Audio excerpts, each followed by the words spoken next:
પહલગામ હુમલાને લઈને નીતિન પટેલનું નિવેદન સામે આવ્યું છે। આતંકવાદીઓએ નામ ધર્મ પૂછી હુમલો કર્યો છે। ભારતમાં શાંતિ હોય ત્યારે જ પાકિસ્તાન નાપાક હરકત કરે છે। વિદેશી મહેમાનો ભારત આવે ત્યારે જ હુમલો કરવામાં આવે છે। કાશ્મીર સુરક્ષિત નથી તેવું સાબિત અહીંયા કરવામાં આવે છે। પાકિસ્તાને હુમલો કરાવ્યો છે તેવી વાત નીતિન પટેલે કહી છે।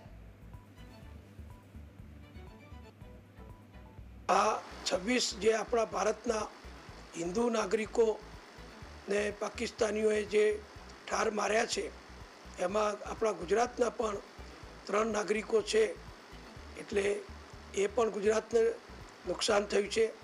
26 નાગરિકો ગુમાવી દેશને પણ નુકસાન થયું છે અને આખો દેશ ગઈકાલ રાતથી જ ખૂબ ગુસ્સામાં છે, આક્રોશિત છે અને બધા જ નાગરિકો કરોડો હિન્દુઓ વિચારી રહ્યા છે, ઈચ્છી રહ્યા છે કે વડાપ્રધાન નરેન્દ્રભાઈ મોદીજીની સરકાર આ આતંકવાદી હુમલાનો કડકમાં કડક જડબાતોડ જવાબ આપે।